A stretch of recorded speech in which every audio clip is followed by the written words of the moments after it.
Heilige Vader, dankie vir hierdie aanbiddingsuur. Lei ons nou met die voorlesing uit die Heilige Woord, is ons gebed in Jesus naam. Amen.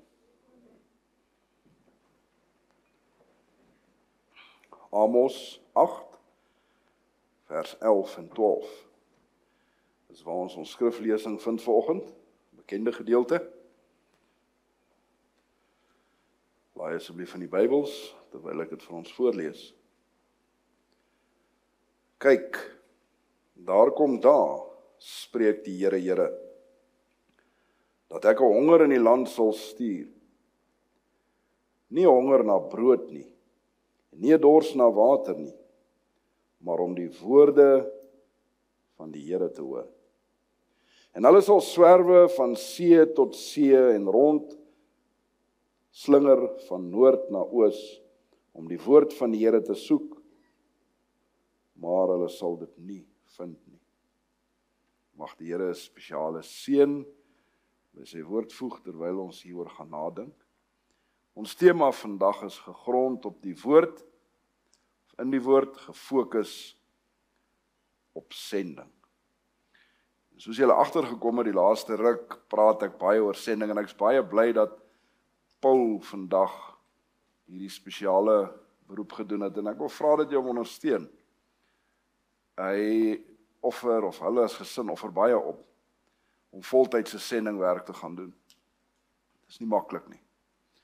Maar tog is dit nodig en veral na die gebied waar hulle gaan, waar daar baie min mense is wat weet van Jesus. So sterkte vir julle ook in hierdie nuwe fase van julle bediening. Vandag is ons egter hier vir die nagmaal. En in die ou dae was nagmaal die hoogtepunt in mense se kalender. Hulle het lank voor die tyd beplan, opgetrek, dit was 'n wonderlike geleentheid wat almal bymekaar gekom het. En ek het agtergekom in my bediening, het dit op 'n stadium 'n gewoonte geraak. Toe ek 3 gemeentes bedien het, en 'n nagmaal elke kwartaal aangebied het, was daar 12 nagmale per jaar.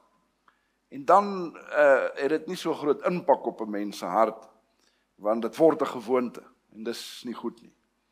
En later van tyd het ek die teenoorgestelde beleef, want toe ek nou van pastoraal administratief toe beweeg, en ek het nie meer 'n gemeente nie, het daar skielik amper 2 jaar verbygegaan wat ek nie nagmaal gedoen het. Nie opsetlik nie, maar eerder weens omstandighede, want ek is elke Sabbat in 'n ander kerk. En skielik mis ek dit en ek verlang daarna en so ek dink die gereeldheid waarmee ons te doen is net gesond, dat dit nie 'n gewoonte raak, maar dat 'n mens wel daarna kan uitsien. Maar wat is die betekenis van nagmaal? Ek wil hê jy moet saam praat vanoggend. Wat beteken dit vir ons? Die simbole van nagmaal. Hoekom het die Here dit vir ons gegee? Herinnering aan wat, Sean? Korrek, herinnering aan die kruisdood van Jesus Christus, baie belangrik. Wat nog?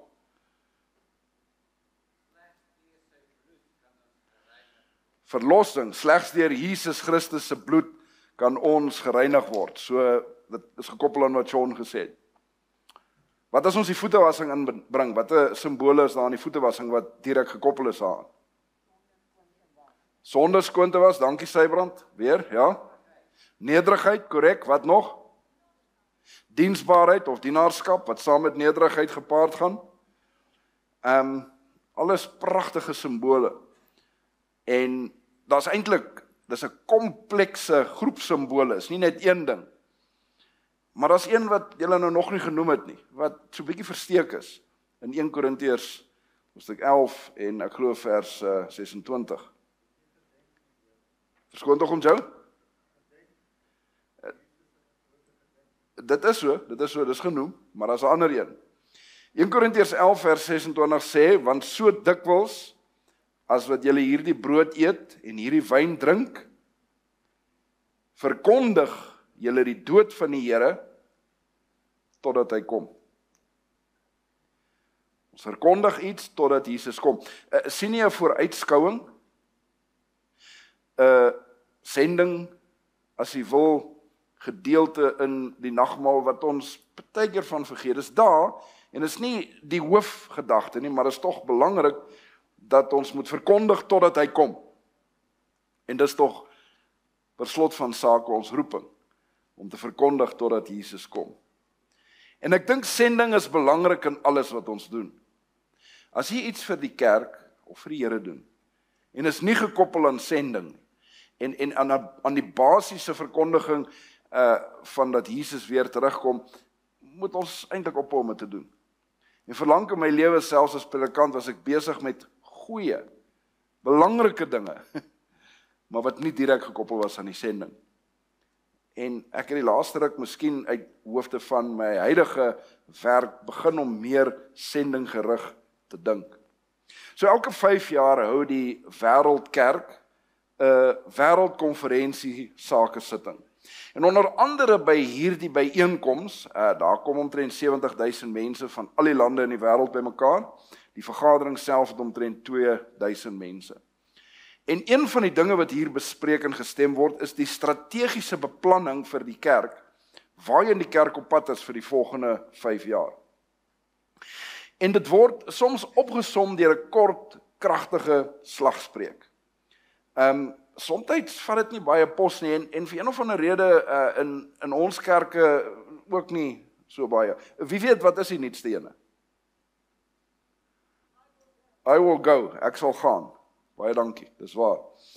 Sommige van die in die verlede, sal jy onthou, was 1 lid, 1 siel, met die gedagte dat elke lid iemand na die Here toe moet lei. 2 sessies terug was dit totale lidmaatskapsbetrokkenheid, dat almal betrokke moet wees. En toe, soos Liana dink ek nou gesê het, ek sal gaan. En baie interessant, toe hulle nou heroorweging skenk aan die volgende 5 jaar, toe kies hulle presies dieselfde slagspreuk weer. Ek sal gaan. Vir die eerste keer is dat nou dieselfde een 2 keer in 'n ry. Maar die nuwe wêreldkonferensie president, leraar Ayrton Kohler, het 'n alwe subtema daarvan gemaak, en dit is die tema van die preek. Gegrond op die woord, gefokus op sending. En die twee is gekoppel. En ons sal net nou sien hoe dit inpas ook by die nagmaal. So, ek wil hê ons moet hieroor nadink, nie net as 'n slagspreuk. Ek weet waar ek reis, is slagspreuke belangrik, en hulle vertel my heel in die begin toe hulle hom die eerste keer geïmplementeer het, is dit nou al, weet, mense begin dit verstaan, en die predikant preek met 'n tolk, en hy sê, ek sal gaan, en die tolk sê, ek sal gaan in Portugees, en die mense is stil, en hy verwag toe daarom 'n amen of 'n bietjie reaksie, en hy dog, miskien het hy nie hard genoeg gesê nie, en hy sê toe, ek sal gaan, en die tolk sê, jy wou, maar niks gebeur, en het gebeur 'n derde keer, en naderhand leun die tolk oor na die leraar en sê, waarheen is leraar op pad, waarheen gaan jy? So, hulle het glad nie verstaan wat dit eintlik beteken nie. Maar ek dink dis 'n pragtige slagspreuk, want dit is eerstens persoonlik. Dis nie die predikant, die ouderling, die kerkleiers, hulle moet ook gaan, maar dis ek. Dit word nie meer persoonlik as dit. En sal verteenwoordig 'n vaste voorneme. Dis nie ek wil, ek oorweeg, ek sal dit iewers in die toekoms doen, dis nou. En dan natuurlik die woord gaan is 'n werkwoord wat aksie impliseer. Iets gebeur. En dis baie interessant hoeveel keer in die skrif die Here mense roep om te gaan en iets om te doen. Ek wil baie vinnig dit opsom, en daar's baie ander ook, maar in Paul Elmarie in Genesis hoofstuk 12 word Abraham geroep en gesê, gaan van jou vader se huis na 'n vreemde land.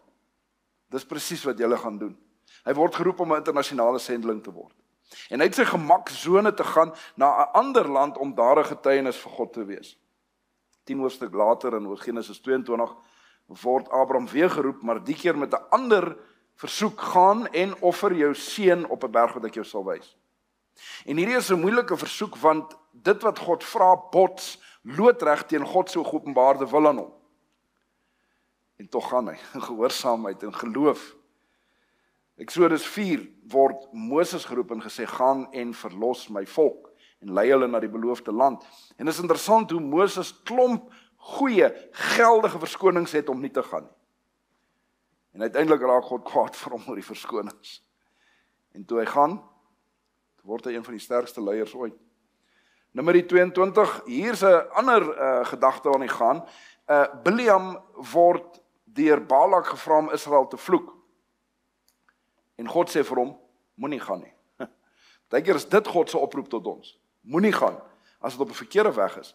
En dit word 'n paar keer herhaal en uiteindelik gaan hy teen God se wil. En net soos wat God dit kan doen, verander hy 'n vloek in 'n seën. En jy ken daardie verhaal. In Rigter 6 word Gideon geroep om te gaan en die volk te verlos van die Midianiete. En in Gideon se geval sê hy, maar ek is niemand. Ek is onwaardig, ek's van die kleinste stam en in my pa se familie is ek's niemand. Hy voel onwaardig. En God versterk hom deur 3 wonderwerke of tekens te gee ter bevestiging van die feit dat hy welwaardig is.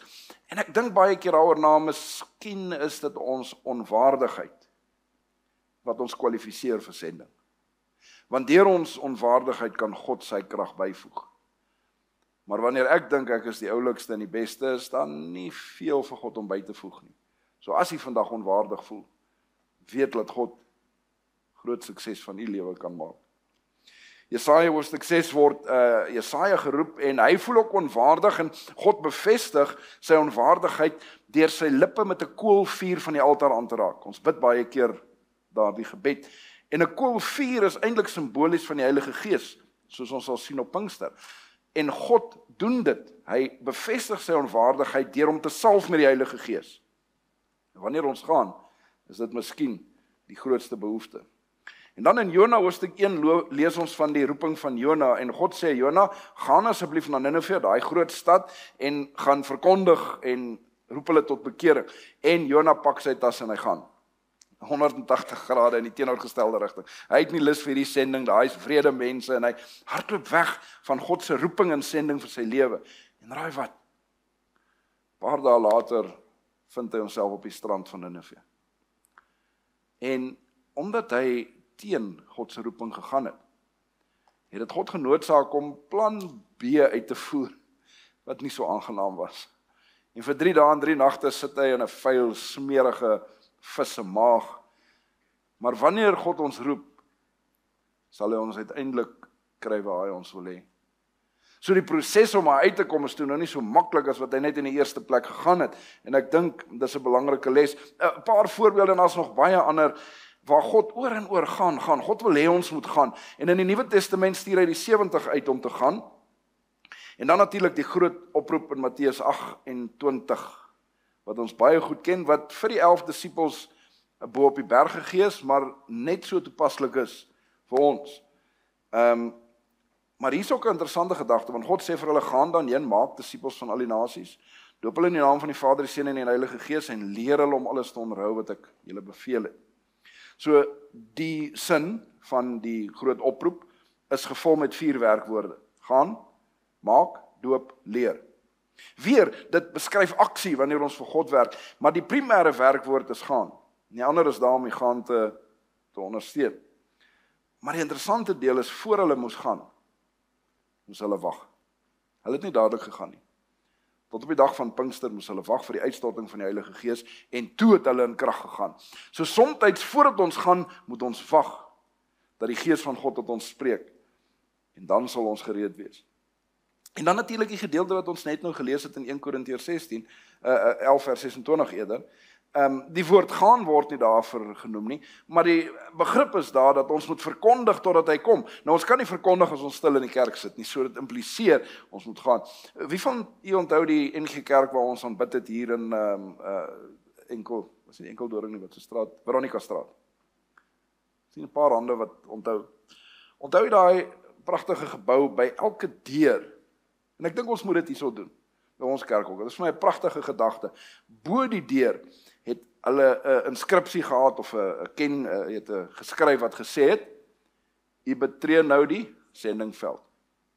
En dit is vir my so mooi. Elke keer wat jy jou voete by die kerk uitsit, is jy weer in die sendingveld. Is jy besig om te gaan vir die Here.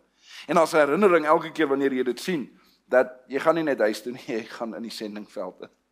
En partykeer is die sendingveld ver in Suidoos-Asië en partykeer is dit jou buurman wat jou ook al kwaad gemaak het omdat sy honde te veel in die nag blaf. Dis partykeer die sendingveld waar die Here in gedagte het. Maar die punt daarvan is dat almal van ons is geroep tot sendingwerk om te gaan en te verkondig totdat hy kom. Tydig en ontydig. En ek wil 'n geleentheid gee vir u wat miskien uit die gemaksone iets anders vir die Here wil doen wat hy nog nie voorheen gedoen het. Die divisie waar ek werk het verskeie gebiede binne ons divisie gekies vir spesifieke getekende sendingwerk van 2023 tot 2030. So 2023 was dit Suid-Afrika en Botswana. 2024 was dit Zambië. Ek en Anne-Marie was in Ndola in Zambië gewees. En gedurende daardie klompreekse is amper 150,000 mense gedoop. Dit is ongelooflik geweest. Dis ons konferensie 6 keer oor in terme van grootte. En dis nie oppervlakkige besluite nie, dis diep toegewyde besluite. Vanjaar was dit die area van Madagaskar, Seychelles, Mauritius, Comores en Reunion Eiland. En daar's om en by 70,000 mense gedoop. Aanstaande jaar is dit bietjie nader, is in Mosambiek. En hulle soek sprekers. Daar sal 'n tolk vir jou wees, hulle sal verblyf voorsien, hulle sal kos voorsien. Jy moet net daar kom. Dis al. En as die Here dit op jou hart druk om iets vir die Here te doen, bietjie buite die gemaksone om te gaan waar jy nog nie voorheen was nie. Praat met my, praat met die leierskap. Maar ek wil 'n getuienis deel. Ons het hierdie selfde tipe uitreik gehou in 2013 in Luanda. Die tema was Luanda para Christo, Luanda vir Christus. En as deel van die groep het hulle 'n man saamgevat wat sy naam is Wimpie Vermaak en ek vertel die storie met sy toestemming, wat daar was om te kyk na al die rekenaars, tegnologie, toerusting. Hy was die IT-spesialis. En die groep wat sou gekom het van Mosambiek, vir een of ander rede kry toe nie hulle visums nie. En skielik sit hulle met omtrent 30 kerke sonder sprekers. En hulle soek sprekers, hulle kry nie sprekers, is 'n stryd, hulle begin 'n paar kry en die dag voor die reeks begin is daar nog so 6 kerke wat hulle het nie sprekers nie. Die Mosambiekers kom nie. En hulle gaan na Wimpie en hulle sê, Wimpie, vanaand preek jy jou eerste preek. Hy sê nee, gee my 100 rekenaars en 1000 projektors. Ek sal enigiets doen, maar ek het nog nooit, ek kan nie. En hulle het hom seker so 'n bietjie oortuig vir hom die notas gegee. Jy moet voorberei. Dit is nou 5 ure, is nie meer 6 nie. En hy is so brommerig al weg en hy het gaan voorberei en Wimpie preek met 6 ure voorbereiding sy eerste preek in sy lewe. Aan die einde van die reeks het 100 mense besluit gemaak om gedoop te word. Hulle 6 maande later gedoop. En ruk daarna loop ek om raap. Ek sê, Wimpie, daai ervaring wat jy daar gehad, hy sê die beste ervaring in my lewe. Dit was net fantasties. Ek wil dit net weer doen. En so is daar mense wat voel, maar ek kan nie. Dit is net te veel. Maar miskien is dit 'n geleentheid wat God hier roep. Juis omdat hulle nou mense soek. Ek dink daar gaan 2500 reekse wees wat gelyk hardloop. Hulle het op die oomblik 10,000 selgroepe wat reeds voorberei daarvoor. En as jy voel, jy wil dit doen, praat. Ek seker ons kan reël vir 'n plekkie om dit te doen. Terloops 2028 teiken hulle Malawi, 2029 Zimbabwe en dan 2030 Angola en Sao Tome, die eilandgroep. 2027 het ek nou nie genoem nie en dis 'n baie interessante jaar. Want dit is presies 2000 jaar, is die 2000 jaar herdenking van Jesus se doop. Hy is in 27 na Christus gedoop, is nou 2000 jaar later. En dit is eintlik hartseer, as mense aan dink. Dit is nie iets om te vier of op trots op te wees nie. Maar omdat dit die 2000 jaar herdenking van Jesus se doop is, gaan daar 'n fokus wees op doop. En nou is dit nie 'n spesifieke area nie, maar wêreldwyd gaan daar 'n groot projek wees om mense te kry om hulle lewe aan die Here te gee en gedoop te word. So iewers, miskien nie aanstaande jaar, maar iewers in die belewenis, as jy voel jy wil betrokke raak, neem hy stap in geloof om te gaan waar jy nog nie voorheen was nie. Maar met al hierdie oproep om te gaan, ek dink as baie ander, impliseer dit dat God is 'n God van aksie. En ons het nou gepraat in terme van gegrond op die woord, gefokus op sending, op die sending gedeelte. En sending is op 3 verskillende vlakke.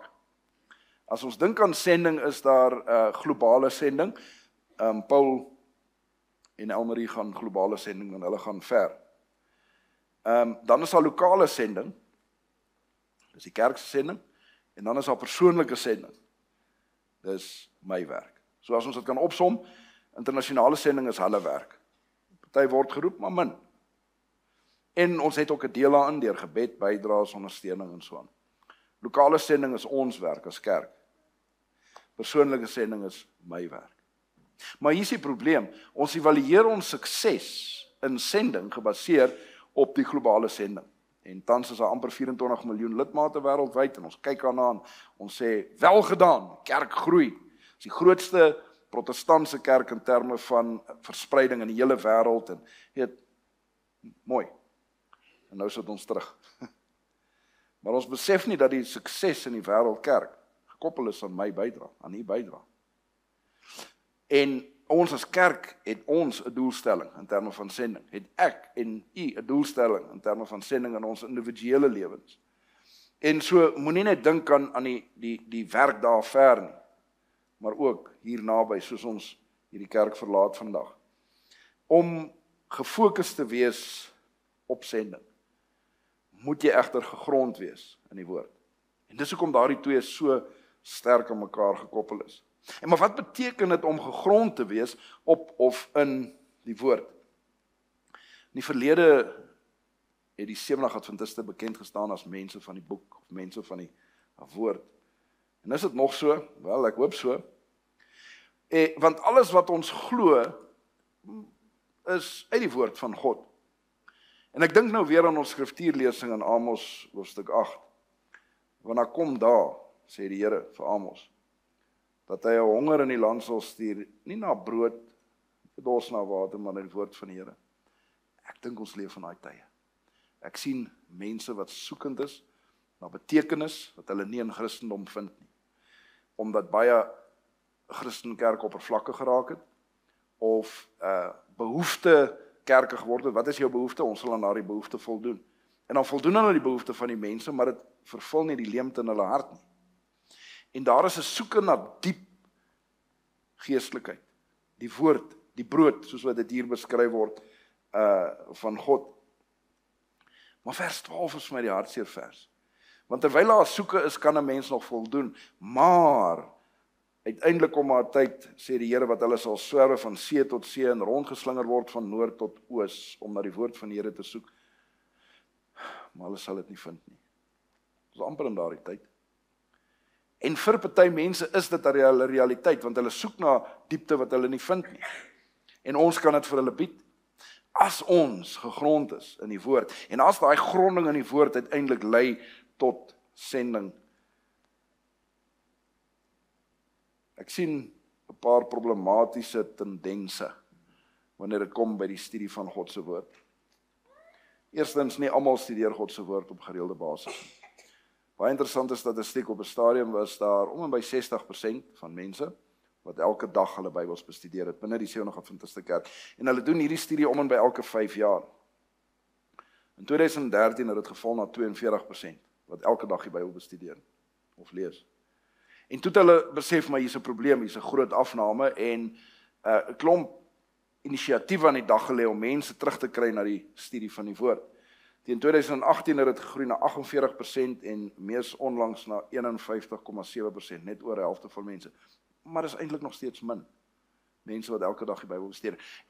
En dit sluit uit die studie van die les. Studie van die les is goed, maar dis iets anders. Net vir interessantheid, ek het al my lesstudieboekies van ek gedoop is in 1985 tot vandag by die werk. En dis amper 3 rakke van 'n boekrak vol. En ek dink ander dag by myself, as jy getrou elke week jou lesstudie bestudeer vir kom ons sê 40 jaar. Ek wil 'n stelling maak, die ekwivalente kennis wat jy het daardeur is gelykstaande aan 'n BA graad vir 'n predikant. Jy kan net sowel dan 'n graad vang. Dis hoe goed die kwaliteit van die lesstudie is. En ons moet dit onthou en ons moet daardie hulpmiddel tot Bybelstudie moet ons benut. Maar ek vind ook iets wat my bietjie pla, dit is dat baie mense meer aandag spandeer, veral nou dat preke ook op die internet beskikbaar is, om inligting in te win wat gebaseer is op sensasionalisme. En mense dink dat sensasionalisme is gelyk aan geestelikheid.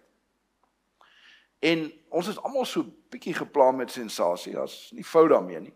Maar wanneer dit die Bybel oorheers, raak die probleem dat jy soek net sensasie wat nie altyd te vind is in die Bybel, en dan word dit belangriker as die Bybel. En dan is daar iets anders wat my pla.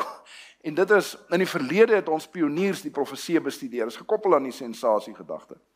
En hulle die profeseë bestudeer, en met die kennis van die profeseë het hulle gekyk na die wêreld, en alles in die wêreld het sin gemaak. Want hierdie is die verwysingsraamwerk. Nou het daar doen ons die teenoorgestelde. Ons kyk na die nuus. En elke groot nuusgebeur of nuusgebeurtenis wil ons terugbring, en nou probeer inpas in die Bybel. Sommige hoort nie daar nie. Byvoorbeeld, baie van die oorloë wat op die oomblik plaasvind, veral die oorlog in die Midde-Ooste, dit het niks met die Bybel te doen nie. Behalwe, daar sal gerugte van oorlog en oorlog wees. Dis al. Maar baie mense wil dit nou inpas in die profeseë, en dit hoort hier, dit pas nie in Daniël of in Openbaring. So bestudeer die skrifte en die wêreld sal sin maak. Bestudeer die wêreld en bring dit terug na die skrifte, en mens kan bietjie in die moeilikheid kom. En dan is daar 'n uitdaging van bestudering van dinge wat nie relevant is. En ek wil 'n paar voorbeelde gebruik. Daar's baie klem die laaste ruk wat ek sien, wat mense wat praat dat die aarde is eintlik plat, nie rond nie. Miskien is hy driehoekig, hoe sal ons weet? Maar dis nou nie die punt nie, ek wil iets hieroor met u deel, ek weet nie hoe lyk hy nie. Maar ek doen 'n bietjie navorsing, en daar's klomp statistiek, so ek weet nie wat jy in wil vertrou. Party mense sê 2%, ander sê 4, 5 of 10. Ek het 4 verskillende goed gelees. Persent van mense glo dat die wêreld is plat. Okay? Omdat dit 'n baie verdelende onderwerp is. Want as jy glo hy's plat en iemand anders dink hy's rond, dan is jy nie baie gelukkig, want hy 'n verskil van my, en andersom. Hier is die uitdaging. So as ek nou vir almal sê die wêreld is plat, en ek blaas dit op my WhatsApp en al die sosiale goed, en dis alwaaroor ek praat, verloor ek 90% van mense. Wel, dit kan meer wees, 95, hang wat se persentasie jy wil glo, in terme van uitreiking. So môre sê ek vir daai selfe mense, die Sabbat is belangrik. Maar nou stel hulle nie belang wat ek te sê het nie, omdat ek 'n verdelende boodskap oor die hoe die aarde lyk, wat niks met die Bybel te doen het nie. En terloops, ek het 3 aanhalings uit die Gees van Profesie van Ellen White gekry, wat gesê het, ons moet nie bekommer hoe die aarde, of hy rond of plat is. So, destyds was dit ook 'n probleem. Dit is nog altyd 'n probleem gewees. Maar ek noem dit as 'n voorbeeld, want jy vernietig jou evangelisasie met 90%, die mense wat jy kan uitreik, as dit 'n groot deel van jou boodskap is.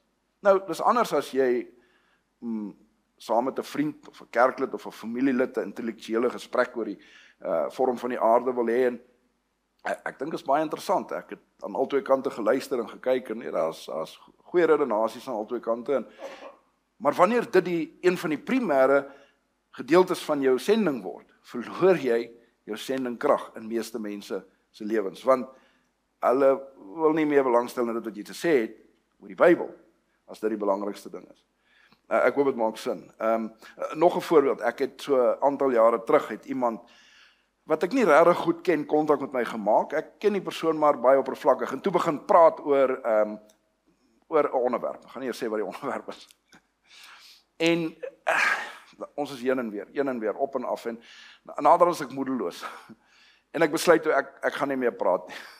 Want ek vind hom nie, hy vind my nie, en ek ken die ou nie eers so goed om. So ek praat toe nie meer daaroor nie. En ek sê, kom ons los dit. Maar die persoon kan nie. En so 1 keer 'n maand vir die afgelope ruk, dan kry ek nou nog inligting oor hoekom sy opinie oor die saak, wat niks met die Bybel uit te doen het, nie reg is. En ek reageer toe nie, ek hou my in. Dit is baie keer moeilik, maar ek hou my in. So ruk terug, toe word die persoon skielik siek. Slegte diagnose, beperkte tyd om te leef. Baie interessant, skielik hou daai plasings op, net daar. En vir die afloop, of vir die om en by 'n jaar daarna, terwyl die persoon siek is, hoor ek niks meer van hierdie onderwerp. Die plasings gaan nou oor, wees gereed, Jesus se wederkoms is op hande, byt vas. Ek is reg om te gaan, en hierdie absolute klemverskywing van amper 'n aggressiewe beklei oor 'n ding wat irrelevant is, tot wees gereed, is gekoppel aan die persoon se perspektief, want skielik staan die dood nou en wag. En eintlik is hierdie ding, eintlik was dit nie belangrik geweest.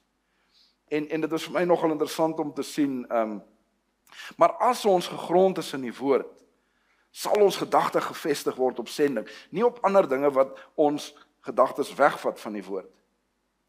Nou wat is sending? Dis wat 1 Korintiërs 11 sê, gaan verkondig tot hy kom. Tydig en ontydig. Hoe moet ons dit doen? Tydig en ontydig met ons lewe, met die woord, moet ons vertel dat Jesus se wederkoms is doen. Waar moet ons dit doen? Persoonlik, in my lewe, lokaal, ons is gemeente se verantwoordelikheid, en dan globaal, deur sendelinge wat werk gaan doen, deur ondersteuning van daai sendelinge, wat ook al die Here op die hart plaas. Maar ek dink ons moet terugkom na die basiese elemente van hoekom ons 70 Adventiste is. Partykeer het ons dinge vir ons te ingewikkeld gemaak. Goeie dinge, nie slegte dinge nie, maar dinge wat 'n afleiding geword het van ons primêre roeping om uit die woord te verkondig, dat Jesus se wederkoms is op hande. En ek weet nie hoe voel jy vandag nie, maar my oortuiging is Jesus kom binnekort. Stem jy saam? Amen. En ek sê dit nie uit hoofde van noodwendig wat om die wêreld gebeur nie, maar net 'n algemene bewustheid dat dinge kan nie onbepaald aanhou soos wat dit aanhou nie. En so my bemoediging vir ons almal vandag is, wees gegrond in die woord. Wees gefokus op sending. Mag dit wees dat as Jesus terugkom, ons besig sal wees met dit wat belangrik is. Dis my gebed in Jesus naam. Amen. Lieflik Here Jesus, verdaag ons nou met 'n lied in ons hart, met vrede wat alle verstand te bowe gaan, totdat ons mekaar weer sien. Is ons gebed in U naam. Amen.